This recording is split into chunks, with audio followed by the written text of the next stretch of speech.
que eu vou trazer aqui para você é um bolsonarista ou um ex-bolsonarista, não sei ao certo agora, chutando balde, né? Jogando tudo no ventilador. E você vai ver isso. O Tony de Paula, ele entrega o Bolsonaro, ele entrega o Flávio Bolsonaro, ele fala críticas que são muito contundentes, mas veja bem, verdadeiras em relação ao Bolsonaro, e isso criou uma celeuma gigantesca. Eu quero trazer aqui para você um dos principais vídeos desses últimos dias que foi divulgado loucamente na internet e viralizou. Olha só. Quando os pastores pegam esse tipo de texto, não é? Tem um texto lá em Juízes falando sobre Jair. Jair, que foi um dos juízes da Bíblia, né? De que Jair governaria por 22 anos. E, coincidentemente, o número do Jair Bolsonaro era 22. E aí liam esse texto como um texto profético, não é? Que ia se cumprir agora no Brasil. Então, resumindo, a igreja foi sequestrada por esse sentimento, certo? E ela começou a desviar-se do seu propósito.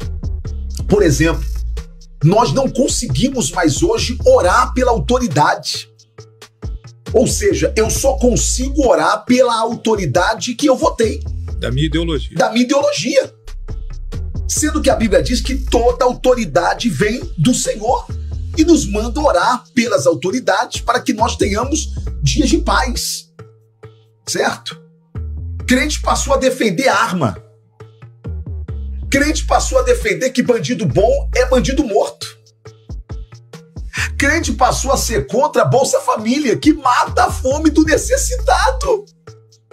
Tá entendendo? Por quê? Por conta de uma ideologia. E aí eu vou te provar que isso é coisa de agora.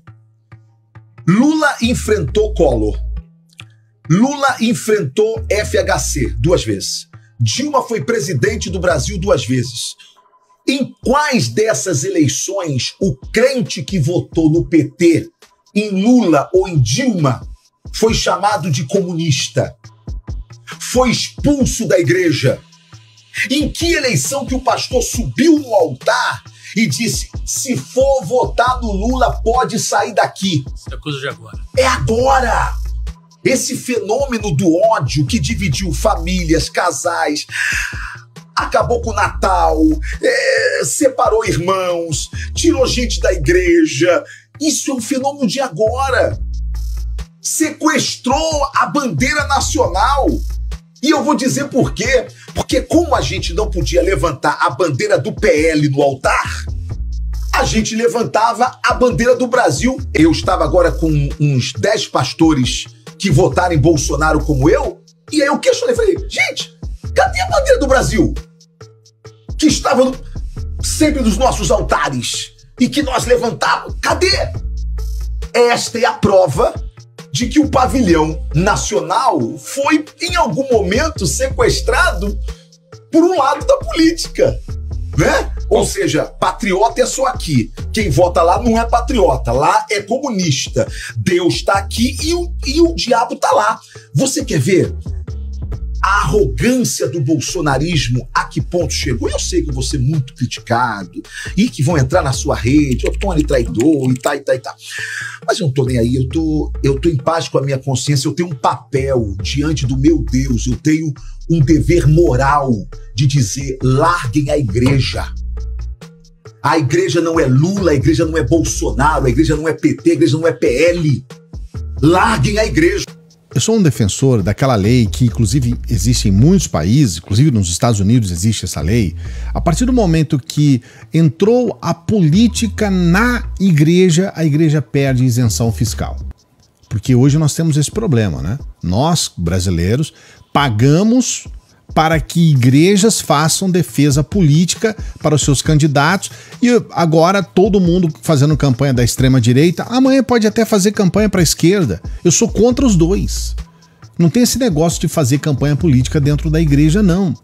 E nesse ponto, o Tony de Paula está correto, a igreja não é do PL, não é do PT, não é do Lula, não é do Bolsonaro.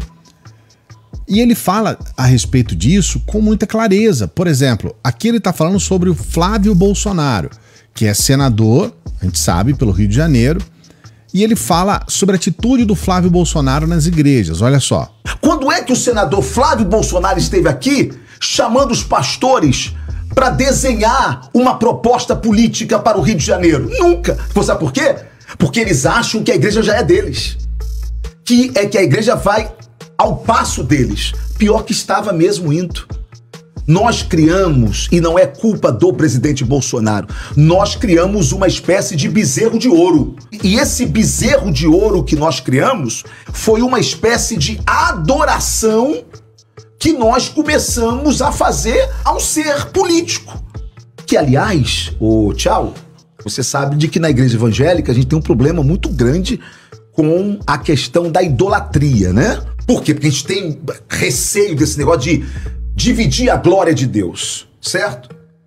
Bolsonaro era chamado de mito dentro da igreja, rapaz. Dentro do templo. E a gente ficava cego sobre isso. Não tem como discordar. Ele tá certo. Nós estávamos vendo, inclusive por intermédio da Michelle, porque aquela Michelle, e agora tá quietinha, a tal da Damares, porque agora o que ela queria, ela já tem. Ela tem um cargo político de 8 anos, ela é senadora. Então a gente quase não ouve falar da Damares mais. Elas fizeram uma campanha visitando igrejas no Brasil inteiro. No Brasil inteiro. As duas. Ali, juntinhas. Daqui a pouco, a própria Michelle vai ser senadora. Ela vai se candidatar pelo Distrito Federal e muito provavelmente vai ser eleita, porque se o Distrito Federal elegeu Damares Alves, vai eleger Michelle.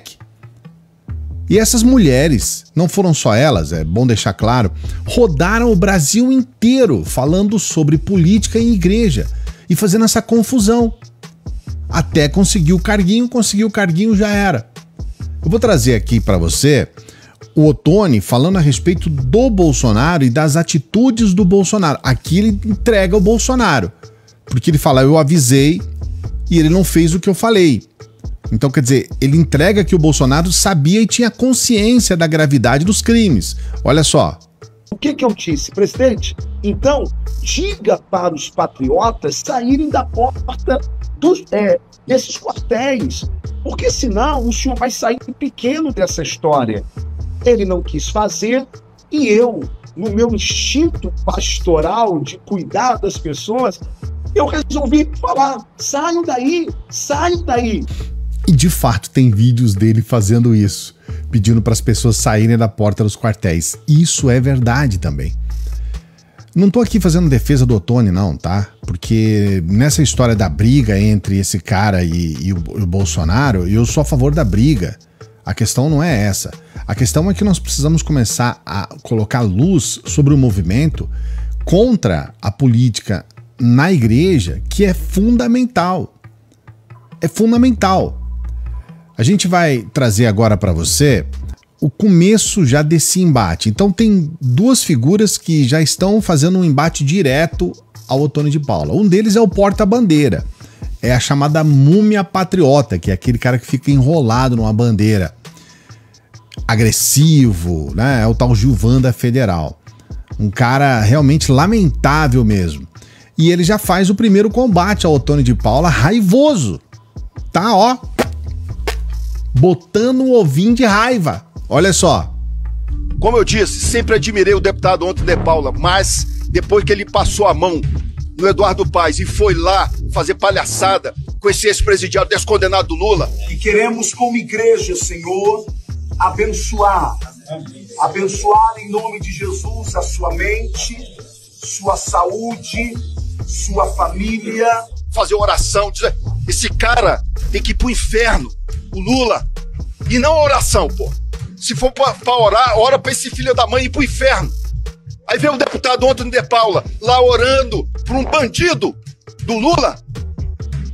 E aqui vem de colete dizer, meu repúdio a político que tem leniência com o crime organizado. Mas não apoiou o Ramagem, né, deputado? Então, olha só, eu não tenho medo de porra nenhuma eu dizer pra esse deputado, não fale comigo, não fale comigo. Gostaria que você estivesse aqui, mas você é um traidor. Se elegeu na base do Bolsonaro, Bolsonaro pra cá, Bolsonaro pra cá. Agora se passa pro lado de um bandido, de um ladrão desse Lula, que inclusive eu vou no STF me explicar porque eu chamei um... Então aqui meu repúdio, pra terminar mais 30